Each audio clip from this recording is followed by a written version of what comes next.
This movie is super sacred slash special to me.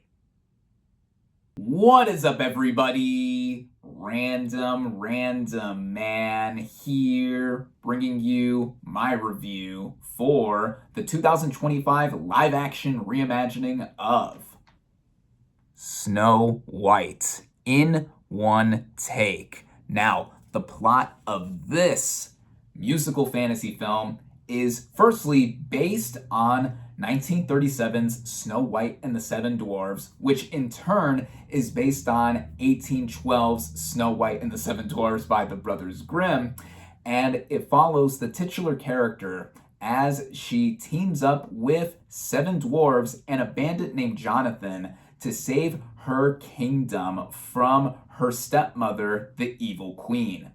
Going into this movie, there was a lot of thoughts, emotions, and what have you in this movie being made and released. As firstly, this is yet another live-action interpretation of one of Disney's animated classics. And to me, it surprisingly took a while to get to Snow White, as Snow White and the Seven Dwarfs from 1937 is not only the first ever Disney animated feature film, but it is the first cell animated film, period. So not only did this start off a whole other medium, yes, medium, not genre of films, but it was just groundbreaking at the time for what it was doing and all that would come after it. And this film is what, now 85 plus years old? So it's quite telling how this movie has had so much influence on so many people across not just Disney, but someone like myself.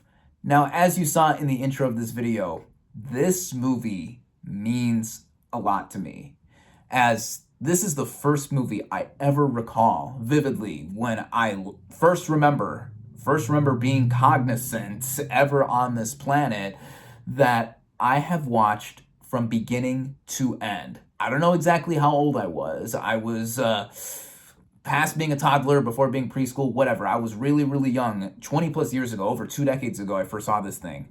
And yeah, this is the first movie I remember ever seeing, and just seeing from beginning to end on VHS. Yeah, I'm 27 years old, so I'm old enough slash young enough to remember that. But in any sense, yeah, this movie really is not just one of the best movies ever made. It is one of my favorite movies ever. And for the fact that I'm currently 27, I would put this as one of my top 27 favorite movies ever made. And I always add a movie to the list every time I turn a year older, just to see how movies are either standing the test of time or whatever I want to add to it. Whatever, film is subjective, of course. But yeah, and I rewatched this a couple nights ago to relive the magic. And seeing how the early animation was and just how this movie is overall, I mean, this really is something that I have such an affection towards, such an affinity and passion towards, that now we have a live-action remake of this film from Disney themselves. And again, I'm surprised it took this long to do it, because this is the first ever feature that Disney ever put together. Walt Disney and just the company and the animation studio, all of that. And so now we get to this. And for a lot of people, the live action interpretations or just reimaginings of the animated classics have been hit and miss. And we have been getting them consistently for the last decade and a half. The first one I recall of these modern renditions were 2010's Alice in Wonderland, and then just a decade ago we got 2015's Cinderella, which that's crazy to think that movie's a decade old. Like, wow, time is violent. But in any sense, we now have Snow White. And when the casting and other people involved with the project were announced, I was honestly initially on board. For example, the casting of Snow White herself, Rachel Zegler, and with how we are going to get a modern interpretation of this film, that is where it gave me some pause, because having just rewatched Snow White and the Seven Dwarfs a couple of nights ago, I knew the stacks or the odds of this movie were stacked against it. I mean, the stacks against this movie, I mean, just in terms of like how much people have been commenting on it online, that's one thing, the odds, everything. whatever was pinned against this movie was always going to be a factor because of how dated Snow White and the Seven Dwarfs is, even though I absolutely adore this movie. There was always going to be some detractor or just some sort of obstacle against it to try to modernize it for audiences today. And with that, there was a lot of pre-release controversies associated with this movie, such as the colorblind casting, the changes to the story, as this is not a straight adaptation of the animated film or even the original fairy tale, and the different interpretation of the Seven Dwarfs, and then also Zegler's comments towards that original 1937 film, which wasn't doing the movie many favors, but in any sense, there was a lot going into this movie that was putting it at odds with those just seeing it. And now that we finally got it, as I showed with my ticket stub, I got to see this thing in theaters where it is only currently available. And yeah, I was still looking forward to seeing it in some way by virtue of how much I was just seeing the original in my eyes eternally, in my heart, soul, whatever. And yeah, and the director announced here was Mark Webb, who most famously with his directorial debut did 500 Days of Summer, which I love. He also did in 2017 Gifted, which I really enjoyed as well. That same year he did The Only Boy in New York, named after the Simon and Garfunkel song, which I didn't see. And then of course his most high profile movies to date have been the Amazing Spider-Man movies, which yeah, most people agree they're not as good as the Sam Raimi trilogy or the recent trilogy by John Watts in the MCU. But in any sense, let's get right into talking about the cast and their performances here. This is quite a long intro, but we have Rachel Zegler as Snow White herself. Now, I love Rachel Zegler. Here in 2021's West Side Story, directed by Steven Spielberg, that was her film debut. I thought, oof, wow, I lost for words here. She gave not only one of my favorite performances in any movie that year, but I think that's one of the best film debuts I've ever seen. Her singing voice is just so luminous. Her acting ability as well, too. She won the Golden Globe for Best Motion Picture Musical or Comedy Actress. Yeah, Best Actress Motion Picture Musical or Comedy. And she should have been nominated for the Oscar for Best Actress as well, too. But there was that. And then the projects that she's been in ever since. I mean, she was in the Shazam sequel, which I didn't mind too much, even though she wasn't really in it to do much at all. And then the Hunger Games prequel from a couple years ago, she brought out her singing ability there, too. I thought she was great in that. And then now here, I thought she was honestly perfect casting as Snow White, despite the controversy of having a Latina actress playing her. But around the world, or at least in Latin America, she was known as Blancas-Nieves. As I was a kid, growing up in a household with two Mexican parents, you know, that's how I was always referred to, calling her or having named her, on top of course, Snow White. And then Zegler, here in the film, getting into her performance, you know, I thought that she was so zealous. I thought she was delightful in this movie, to be honest. And again, perfect casting on many fronts. Her singing ability, and also just how much grace this character has, and just like going about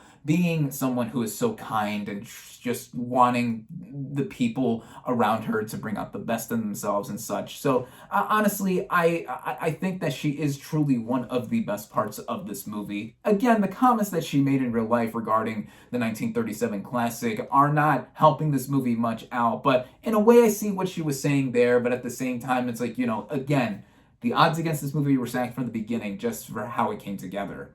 Then we have the evil queen, played by Gal Gadot, and upon initial appearances, she looked to have the look down in playing this character with the crown, the outfit, everything, costuming, yeah, all of that.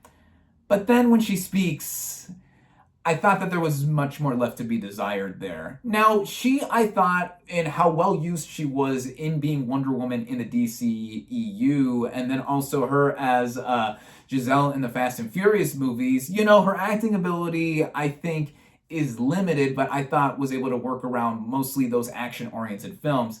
Here, I don't think that it's necessarily she was miscast. I think that her line delivery is so stilted. she really doesn't express or emote that much here when she's trying to be menacing, and I didn't find her to be that menacing at all. Striking in terms of her stares and everything there, but I don't think that in terms of being the evil queen, she wasn't deliciously evil or really relishing in getting in the role. I thought she had glimmers of that when she had a musical number, which I thought was okay.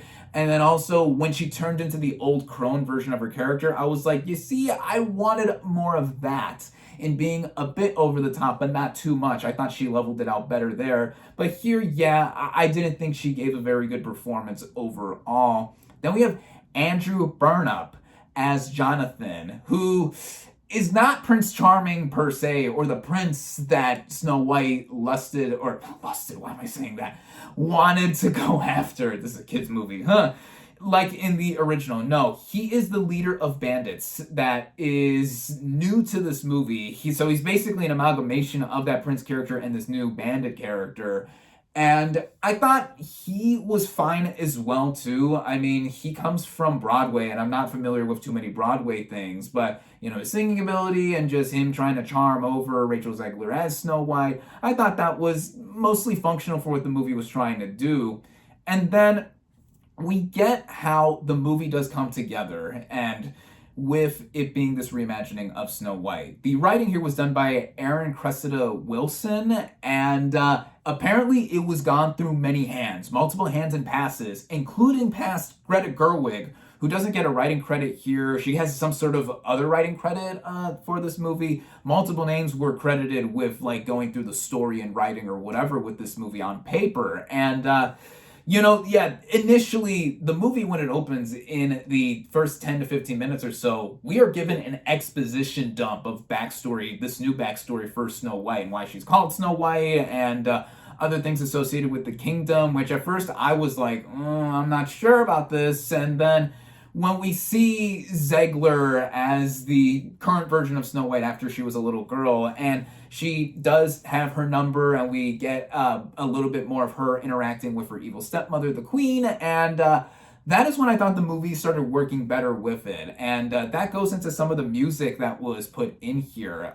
Waiting on a Wish, which is one of the new songs here, composed by Pasek and Paul. Most people know them for having done the music for The Greatest Showman in 2017, but a lot of people forget that in just the year before, in 2016, they won the Oscar for Best Original Song for City of Stars from La La Land with composer Justin Hurwitz. And yes, I do own 2 different Blu-ray copies of this movie. Don't at me, or go ahead and at me. I adore La La Land. I adore these movies that you see right before you here, but with the music, some of the new songs I thought were well used, but I didn't think it rang the same tune as a lot of the other music that we got in the original Snow White film. And when we get to those original songs, that was some of the best moments of the movie too. Of course, Hi Ho from the Dwarves, Whistle While You Work.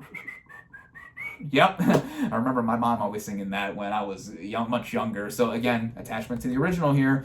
And yeah, the music mostly, I thought, like, was just there for what the movie was trying to do, with a couple exceptions, like a couple of the new songs, like Waiting on a Wish.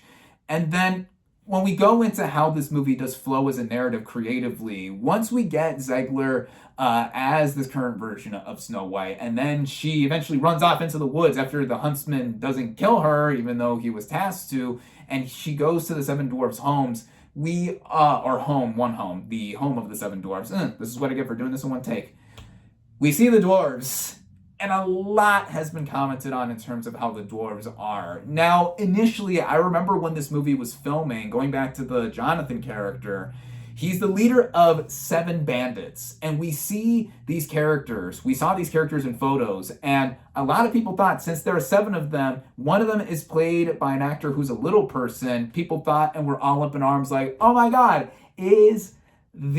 are these people supposed to be the 7 dwarves replacements? Even though allegedly the 7 dwarves were always supposed to be in this movie, but given that they are a mix of live action and CGI creations, and yeah, obviously they're CGI when you see them because they are looking like they came out of a Robert Zemeckis film that he was on a stint on like not that long ago and being animated like with the Polar Express in 2004, which I saw in theaters by the way. It's been quite a while, but yeah.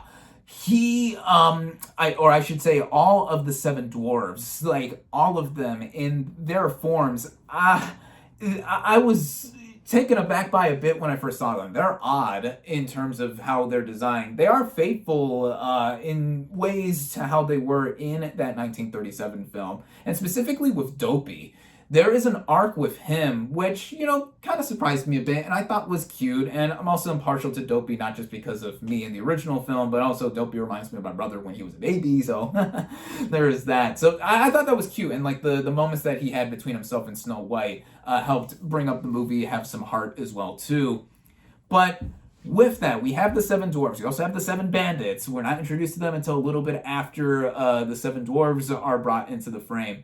And with how the movie is put together on paper, easily the biggest issue with this movie is that it is innately bashful, no pun intended, with how the movie is trying to be tributing and being faithful to the original source material, while also trying to go off and do its own thing. A lot of people were also up in arms and thinking that this movie was a typical girl boss type reimagining of a Disney princess or anything like that. That didn't come off to me that way with how this movie was in terms of how Zegler played Snow White. She is an upstanding person. She's more like the people's princess, if you want to put it that way, in terms of how she wants to see kindness and the best in people. And a lot of the Disney princesses kind of have that archetype anyway. So again, going with how this movie, the original 1937 film, was going to be updated, it's like, how are you going to do it and just not update it in terms of having some modern appeal? And, with the Seven Bandits characters, I like them fine enough, but, they didn't have that much development. We got a bit of development with the Seven Dwarves, getting each of their personalities. Let me see if I can name all of them in one go.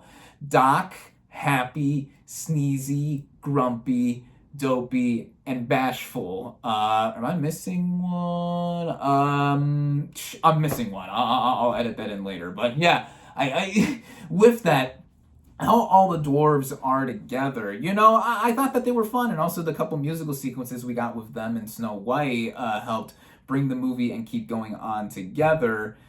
And then we get the sequences with the queen and, of course, like her in the background just like planning to kill Snow White and all this other stuff. Of course, some famous scenes are back in here.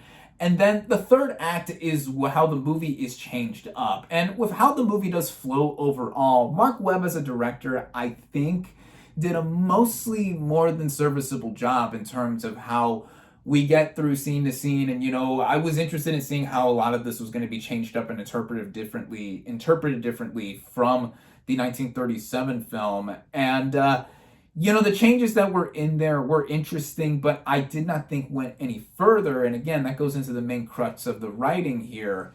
And in between all of that, some of the visuals I think we were treated to, I think were colorful. The costuming, for one thing, I thought was pretty spot on. Zegler in the Snow White getup, Gadot in the Evil Queen's outfit, and then the sets, like the actual design and art direction there, I thought did look catching to the eye. Though at the same time, for all the practicality I saw in some of the sets, you can tell a lot of it was done on a soundstage or with like a blue or green screen or the volume in the background. For certain shots, you can tell that after a certain point from the floor back, that the background is blurred or that it's not really there, the background, in that characters are just standing in front of some practical sets on the ground or in front of them with something in the background there. I mean, compare that to some other of the live action Disney remakes, or at least the ones that I recall having more live action elements, like Cinderella from 2015 by Kenneth Branagh. I could tell a lot of that was shot outside for real on location and such. But here, it looks like it was a lot more limited with it, what with all other CGI elements that are going in between, like the dwarves themselves, which there is an explanation that the forest is magical and all this all these things going on with it. And, that's what I kind of excuse their humanoid, weird, uncanny valley look, but there's a lot of other factors here. The music, like I said, I do think that The best parts of the music were when the original songs were brought back in. I mean, Whistle While You Work, I thought that was probably my favorite sequence in the film, with Snow White and the dwarfs cleaning up the house.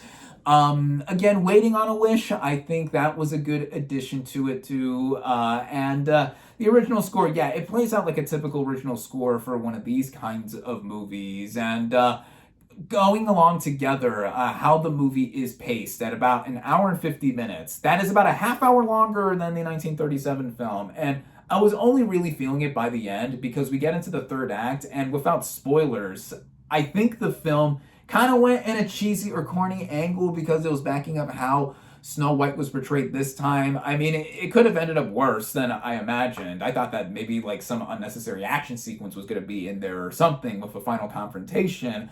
But no, it just backed up how this movie is trying to go around and be like kind of this pleasant viewing experience, and geared towards those, of course, who haven't seen Snow White and the Seven Dwarfs from 1937. And I saw this movie early. If you caught my ticket stub, I saw it early in the morning at 10:45 today, and it was only myself and a couple other families in there, and they seem to enjoy this movie more than fine enough. I mean, that's what I think this movie is meant for.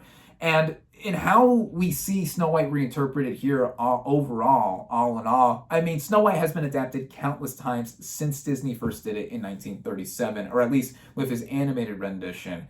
And I don't know if this really adds that much to the lore anyway, because it's like, well, in terms of all of these live action Disney remakes, it's like you can argue not every single one of them are really full of possibilities to be done better or differently. I mean, only a couple of them I would say are improvements on the animated films. And here, overall, I thought as an experience, yeah, it's okay. I thought that this movie was okay overall. I thought that all of the pre-release controversies really were unwarranted for how this movie ended up coming together, because I think it's mostly inoffensive. I think it's mostly harmless for what it's doing. It's just that it is, of course, hampered down by what it's trying to be in both a tribute and also something different and new for being Snow White for 2025 audiences. And with that, I think that the movie, I, of course, clearly didn't hate it, but I also clearly didn't love it like I did with the original film so many years ago when I first saw it. And, there were some tinges, there were moments that, brought me back to my childhood in that way and seeing them play out in live action. And, I don't think that this is by any means the worst or one of the worst live action Disney remakes. I mean, off the top of my head, I didn't like the 2019 remake of The Lion King and the two Alice in Wonderland movies. Those technically aren't live action reimaginings. I mean, they're kind of sequels and semi-sequels. I don't know. I mean, despite some cool art direction from Tim Burton in the 2010 film, yeah, those three movies I just mentioned, yeah, I like them less than this 2025 Snow White. I mean, The Little Mermaid from a couple years ago, I liked a bit more than this, I guess. And then my favorite of these live-action Disney remakes would be 2016's The Jungle Book. And I, again, also really like Cinderella from 2015. Pete's Dragon from 2016 as well. That, I think, is super underrated. So yeah, again, all these movies are really all over the place for many people. And for me, I think this fits in kind of in the middle, I guess, because, my middling expectations, my moderate expectations were mostly met, I guess, with it. So I'm not trying to say that I think this movie is so whatever or anything like that, but, I thought it was fine. I thought that the movie kept me, entertained for most of it, and I do think that there were some good elements in here and some not so good elements that come together to be this package that I think, again, if innately bashful, to not make another pun, but I do think a lot of it, bringing it down to anchor it being held up, I should say, is Rachel Zegler, and some moments with her in the singing and a lot of other stuff that show off what she can do as an actress. After this, I know she's going to go on Broadway to play Evita, so I know that she's at least going to be doing good stuff there, showing off her talents. And as for more of these live-action Disney remakes that we're going to be getting, Lilo and Stitch comes out in a couple months. And with that first trailer we got, I was surprisingly taken in that I'm actually looking forward to seeing that movie. Lilo and Stitch is also another one from my childhood and many people's childhoods that we're going to see how they do. But, the trailer looks promising, and I can already tell that thing is probably going to make $1 billion with how much more beloved that looks like it's going to be pre-release and upon release. We'll have to see. But in any sense, yeah, So there we have my thoughts on 2025's Snow White. All that's left to do is for me to give my final verdict. My final verdict for Snow White is 3 out of 5 stars. And there you have it. Thank you all, as always, for watching. Be sure to like this video, comment on what you thought of Snow White. Social media links in the description. Subscribe to my channel for more, and I'll catch you on the next movie review.